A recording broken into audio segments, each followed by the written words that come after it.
অনেক সময় তাওয়ায় করেও মানে সাজানো যায়, তাই ভালো হয়। তবে আমার তো অভ্যাস আর কি, অভ্যাস হয়ে গেছে এগুলা। মানে এক পাশ ভাজা হয়ে গেছে। এগুলো কি কেউ কি বলতে পারবে? আমি বলে দিচ্ছি, এগুলো হচ্ছে সাগরের কাঁকড়া। এই কাঁকড়াগুলো খেতে বেশ ভালো লাগে। আর এমনিতে আমি অনেক সময় দেখা যায় কড়াইতে ভাজি করে খাই, মানে কড়াইতে ফ্রাই করে খাই। তবে আজকের ওইভাবে করবো না, আজকে আমি কলা পাতায় ভাজি করব। আর এর জন্য কি কি নিচ্ছি উপকরণ দেখুন। এখানে নিয়েছি নারকেল বাটা, আগে থেকেই বেটে রেখেছি।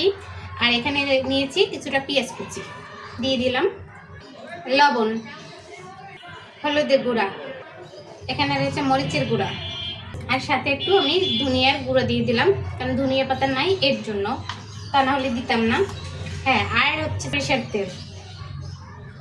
সরিষার তেল ছাড়া কিন্তু এই ধরনের পাতায় ভাজি ভালো লাগে না।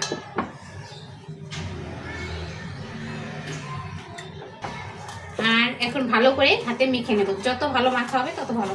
আর আমি তো স্কুল থেকে আসছি ওই বাবুকে নিয়ে, এর জন্য দেখা যায় যে অনেক দেরি হয়ে গেছে, তাই তাড়াতাড়ি করে মেখে নেব। এখন একটু তেল দিয়ে দেবো কলা পাতায়। তেল দিলে হয় কি, কলা পাতার নিচে লেগে পড়ে না।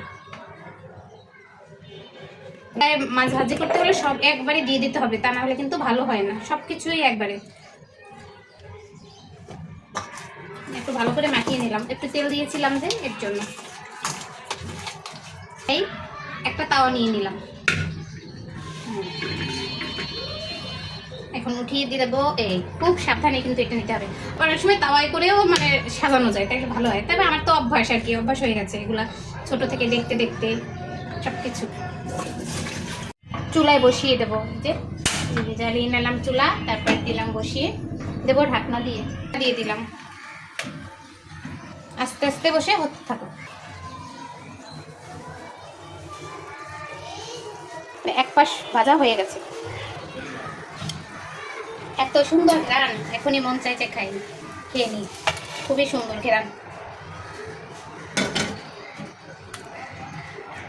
খুব সাবধানে কিন্তু এটাকে উল্টে দিতে হবে। থালা নিয়ে তারপরে এভাবে দেব।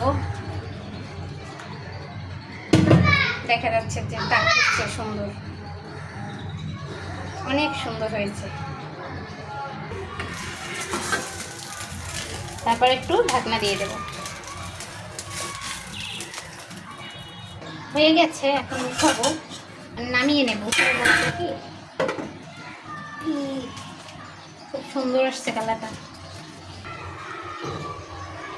নিয়ে নিলাম, ভাজা তো হয়ে গেছে, এটা নামিয়ে নিলাম। একদম গরম গরম ধোয়ার চা, এত সুন্দর ঘেরান আসছে, মানে এখন ইচ্ছে করে খেতে বসে যাই। খুবই সুন্দর ঘেরান আসছে, আর কালারটাও খুব সুন্দর আসছে। প্রথমবারের মতো এভাবে আমি এই সাগরের কাঁকড়া পাতায় ভাজি করলাম। যত সুন্দর ঘেরান আসছে, আশা করি খেতেও কিন্তু খুব মানে দারুণ হবে।